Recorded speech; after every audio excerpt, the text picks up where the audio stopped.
Asbun, Assalamualaikum Assalamualaikum ya ya Robun. Robun. Berjumpa kembali bersama kami dalam podcast drama Korea. Gak banyak ya drama yang berseason-season yang selalu kita tunggu. Betul. Apalagi yang kayak action gitu, kadang di akhir episodenya dikasih konklusi dan udah selesai gitu aja.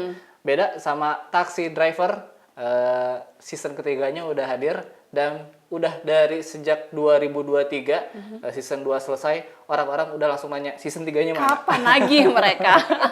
Benar, karena aksi Kim Doki bersama Rainbow Taxinya itu sangat ditunggu banget dan beberapa kasus juga unik-unik banget, makanya di season 3 ini udah ditunggu banget. Betul. Salah satu bukti betapa banyak penonton yang nunggu drama ini hadir ke drama lagi season 3-nya dibuktikan dengan episode pertamanya yang langsung mendapat 9% rating di Korea. Yang mana setelah sekarang udah 6 episode udah nyampe belasan ratingnya. 12 apa 13 kalau nggak Keren salah. banget. Keren.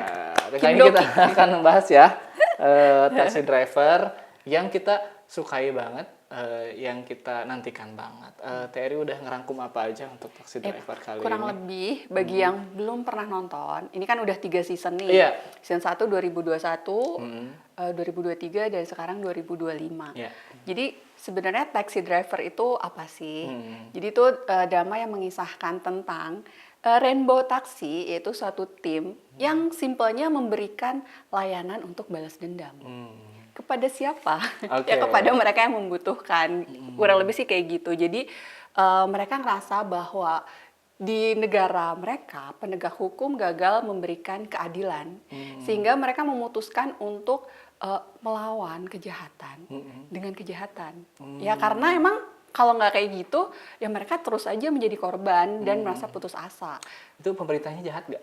Kayaknya iya. Kayak pemerintah, ya penegak hukum dan pemegang kebijakan mereka bekerja sama untuk menindas orang yang lemah.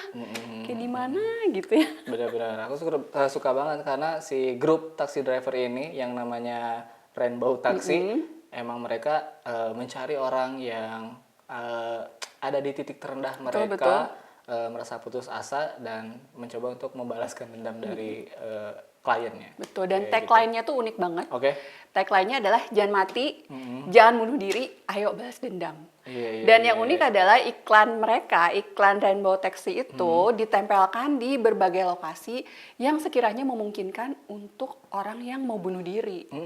Jadi ditempelnya tuh di bawah jembatan Sungai Han, ada juga yang diuol-uol di dalam botol terus dilempar ke laut. Bener. Jadi segitunya orang lagi putus asa dan ingin mengakhiri hidupnya, terus mereka ngeliat iklan itu, daripada gue sedih ya, daripada gue menghabiskan nyawa gue, mending gue balas dendam deh. Kebenarannya ada yang mau bantu, gitu sih kurang lebih. Benar, aku inget banget karena keunikannya menyimpan iklan, itu ada yang di atas gedung banget. Karena mungkin ada yang Ada yang mau jatuh. terjun ya? Oke. Tapi pas ngeliat itu, waduh, apa nih? Gue mikir dulu deh. Itu tuh tingkat marketing kelas atas tau. Iya. S3 marketing. S3 marketing. Bener sih, dan yang seru lagi adalah drama ini mengungkap berbagai kasus kriminal yang kalau misalnya ditonton tuh lo bakalan ngerasa shock sama detail kasusnya, saking jahatnya tuh kayak jahat level iblis gitu loh. Dan yang lebih menyedihkan adalah ternyata berbagai kasus yang ada di drama ini berdasarkan kisah nyata. Betul. Dan ini sedih sih nontonnya. Yang season sekarang itu udah tayang 6 episode. Ya. Dan ada beberapa kasus yang katanya berdasarkan kisah nyata. Nanti kita akan bahas itu. Oke. Perasaan aku setelah nonton season 3 ini, Taxi Driver season 3 itu begitu nostalgic gitu. Kenapa tuh?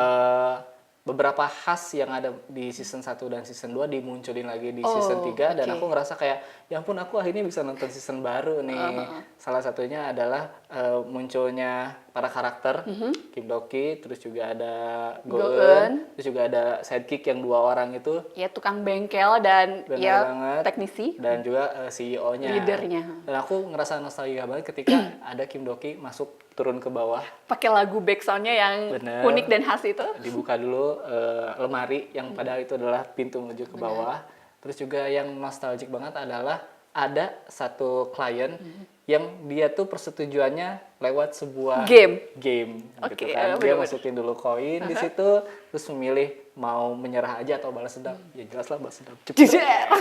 Gitu. Bener. Dan aksi si Kim Do-ki-nya tuh aku udah kangen banget Aku gitu. juga sama sih. Dan Terus akhirnya bisa ngelihat lagi. Jadi season 3 ini yang udah 2 tahun yang lalu terakhir aku nonton season 2-nya, nostalgic banget feelingnya. aku juga ngerasa kayak gitu, apalagi Kim Do-ki itu kan ciri khasnya dia pakai jaket warna coklat dan kacamata hitam. Iya. Terus dia gitu dia sering cosplay kan, pernah jadi guru, Iya. pernah terus kemarin dia jadi manusia bodoh yang tertipu Aduh iya lagi. tertipu untuk jual beli mobil. Terus kayaknya dia pokoknya berbagai macam karakter lah ya. Iya, Keren sih itu. Seru banget. Nah, kita bakal ngebahas nih secara detail lagi untuk season 3-nya.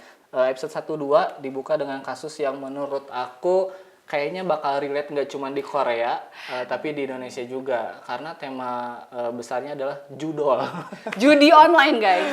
Ya Tapi ampun. specifically ini menyasar ke anak-anak perempuan di sekolahan karena game yang dibikin adalah dibikinnya lucu gitu. Iya. Kayak ada kucing dan mereka nggak nyadar bahwa itu adalah judol gitu. Mereka ngerasain mereka lagi main game aja dan ini jahat banget. Jahat banget sih. Yang pertama judolnya itu sendiri dan bikin si siswa yang mainin ini nggak ngerasa lagi judi. Benar. Plus mereka masih di bawah umur, cewek lagi kayak gitu. Dan itu kayak borongan gitu nggak sih di kasusnya. Jadi awalnya mereka terjebak judi online. Ketika poinnya nggak cukup, akhirnya mereka mengajukan pinjaman online. Iya. Jadi entahlah dibikin supaya kayak persetujuan dan persyaratannya itu mungkin dibikin ambigu sehingga mereka main klik aja. Iya. Dan ternyata itu pinjaman online yang bunganya nggak masuk akal. Iya, betul banget. Dan kalau mereka nggak bisa bayar, itu beneran didatengin sama debt collector dan diancem-ancem. Itu dia. Itu jadi peringatan juga buat kita teman-teman yang nonton juga. Kalau misalkan ada peringatan kayak baca dulu nih persetujuannya, mending dibaca lagi deh. Beneran dibaca gitu. Karena kita tuh langsung kayak skip, agree gitu loh. Centang terus agree. Ternyata itu hurufnya bahaya kayak kecil-kecil banget. gitu kan, dengan bahasa-bahasa yang emang sengaja menyesatkan mungkin ya. Iya, Terus mereka nggak nyadar. gitu. Dan yang lebih parahnya dalam episode 1 ini, dalam kasus ini setelah mereka terjebak pinjaman online dan nggak bisa bayar, ini ada perdagangan manusianya juga Itu, dan ngeri. prostitusinya juga. Gimana tuh Di? Emang kayak di episode 1 dan 2 ini kita langsung dikasih kasus yang gede sih sebenarnya gitu ya. Dan borongan gitu loh. Borongan plus apa coba? Melibatkan 2 negara. Bener, dua ke Jepang. Karena untuk kasus ini Kim Do-ki and Friend itu harus ke Jepang untuk mengusut kasus ini gitu. Jadi menurut aku emang dari segi skala udah gede banget. Selain borongan, lintas negara juga Benar. kayak gitu. Bayangin aja pertama ini ada penjualan manusia, Perdagangan gitu kan. manusia ya. Kemudian ada judolnya juga dan melibatkan misalkan instansi kayak polisi dari 2 negara Benar-benar. gitu. Karena Interpol. korbannya dari Indonesia, Dari Korea. pelaku Korea dari Korea. Terus jahatnya Yakuza dari Jepang, terus ditambah juga kata polisi Interpol yang dari internasionalnya, ini enggak cuma dari Korea, Dari banyak tapi negara. dari Taiwan dan lain-lain juga. Jadi ini gede banget sih. Jahat. Jadi ini udah lebih kayak sindikat yang sudah sistematis, teratur, dan yang parah lagi si leadernya itu dia nggak ada komputerisasi supaya nggak bisa dihack. Iya, Jadi benar. semuanya tuh Dengan masih analog. manual. Dengan analog. Keren banget Tapi sih. akhirnya berhasil dibongkar sama tim Rainbow Taxi. Iya, aku suka banget gimana cara tim Rainbow Taxi ini melakukan pendekatan sama raja terakhirnya lah kita sebut gitu. Secara psikologis tuh kayak ngedeketinnya tuh kayak apa sih, smooth. Iya bener. Kalau yang sekarang kan di episode 1-2 itu musuhnya Yakuza. Yakuza itu erat dengan kayak persahabatan, persaudaraan. Benar. Sehingga kalau mereka dihianati emang itu balasannya parah banget, langsung nyawa gitu. Nah kayaknya si Doki sama timnya udah tahu Memanfaatkan. banget. Ini kita harus sentuh dulu nih gitu. Rasa kepercayaan mereka. Caranya gimana? Wah itu bagus banget gitu. Kayak yang sok jual mahal dulu. Iya, benar. Terus nunjukin kalau gue ini orangnya setia. Iya. Gue sama bos gue yang dulu tuh nih kayak gini. Sampai Iya, dia benar. akhirnya masuk perangkap dan ya aku percaya sama lu. Dan akhirnya ditikam dari belakang, jahat. Nggak jahat, itu pinter.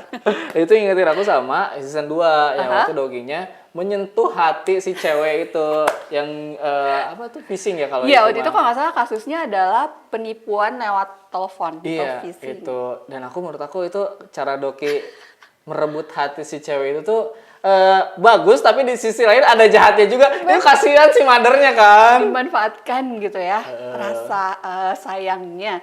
Karena kalau nggak salah dia itu kan yang menyediakan, menyuplai telepon-telepon bodong Iya, yang betul. dipakai buat nipuin orang-orang sama kartu teleponnya kalau nggak salah. Iya benar. Ya emang jahat sih. Iya, tapi kan jahatnya jahatin lagi aja gitu gak sih? Jangan dimanfaatkan hatinya gitu ya. Iya, bener. Dan kadang ya balas dendam yang baik itu, yang bagus itu, yang lebih jahat itu ya ketika si musuhnya sakit hati lah, merasa kalah yang kayak gitu sih. Bukan cuma dari nominal kayak gitu. Betul. Dan yang season 2 ketika dia menjadi cosplay orang Cina gitu ya, si Doginya tuh menurut aku itu ikonik banget ya. Yang dia pakai bajunya kayak Nora gitu putih-putih. Iya, bener. Tapi emang dia tuh setiap cosplay itu selalu totalitas sih, Di. Bener. Kayak aku sangat menikmati transformasinya dia setiap kali dia lagi cosplay. Iya, Pernah jadi guru, pernah jadi pegawai asuransi, pokoknya unik-unik sih. Bener, dan ini memungkinkan Lee Jae-hoon sebagai pemeran utama punya ruang acting yang luas banget gitu.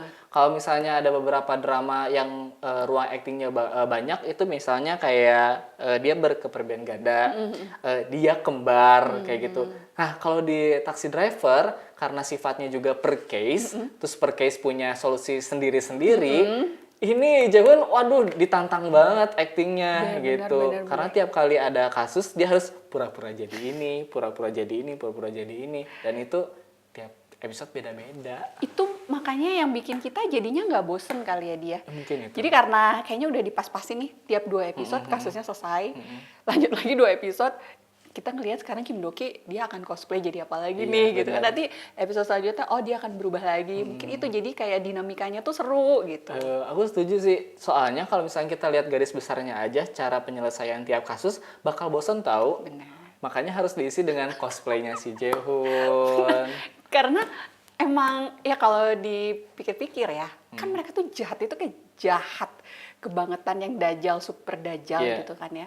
Sampai kita mikir ini orang emang ada manusia sejahat ini.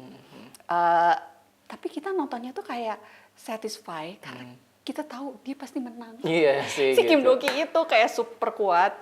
Dia mau berantem kayak gimana pun. Ya. Dia pasti menang dan tak terkalahkan. Benar. Kalau gue rasa dia tuh kalah cuma sama satu sih. Sama siapa Jadi tuh? dia dulu punya trauma. Tapi Oh, lo nonton nggak yang di season satunya? Iya, yang pertama. Iya. Nah, jadi Itu kalau gimana sih? misalnya yang belum nonton season satunya, Kim Do-ki itu awalnya adalah mantan tentara angkatan laut. Iya. Yang keluar akhirnya dia resign karena dia trauma ibunya dibunuh oleh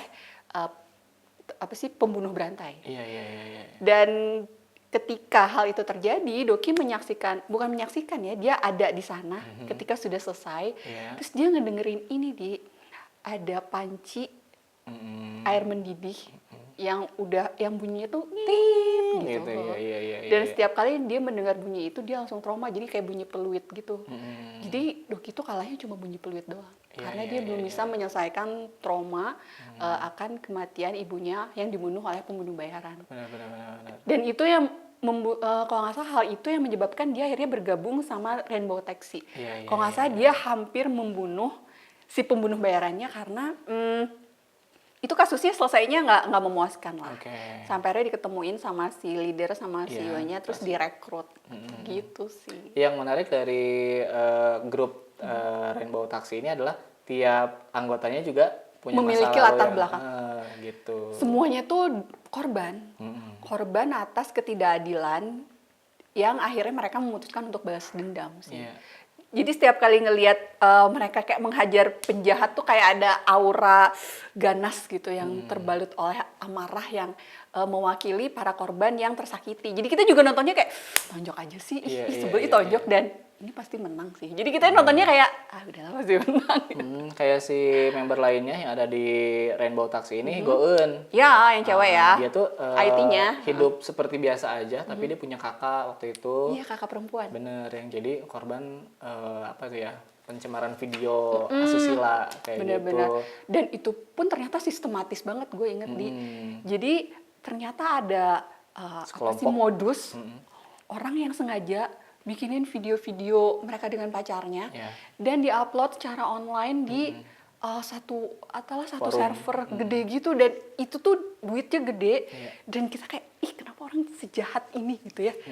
Jahat banget. Waktu itu juga Goeun udah berusaha mengusut ini ke pihak berwajib dan lain-lain. Dan dilempar-lempar ya. Tapi mental-mental terus sehingga dia yaitu aku akan mempelajari IT dan segala macam. Dia pengen jadi hacker lah dan lain-lain biar bisa ngambil video kakaknya yang udah tersebar dihapus lagi dan lain-lain.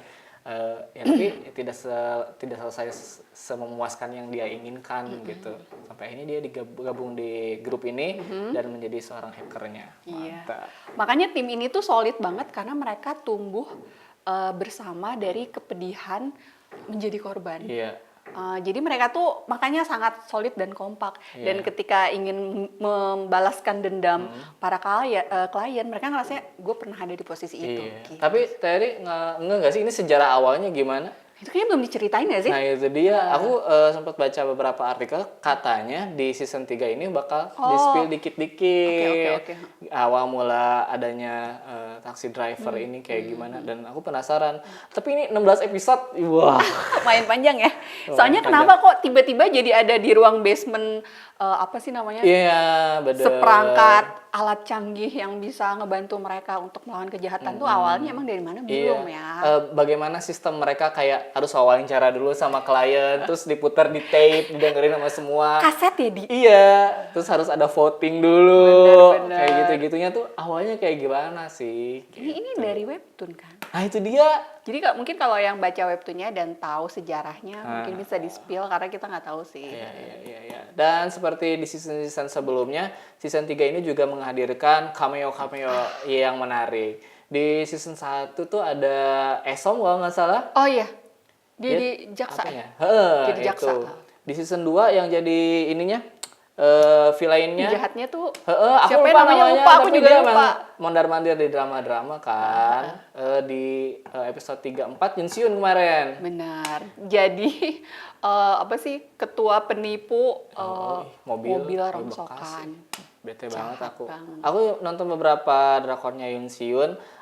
Ada beberapa drakor yang dia terlihat ceria gitu kan dan lain-lain. Tapi pas hadir di episode 3 ini teh Kelam. beda banget teh. Sangat kelam dan emang nyebelin banget. Iya. Terus dia jahat banget, dia mengincar area banjir, Iya. diambilin mobil-mobil yang nggak bisa Betul. dipakai, Iya.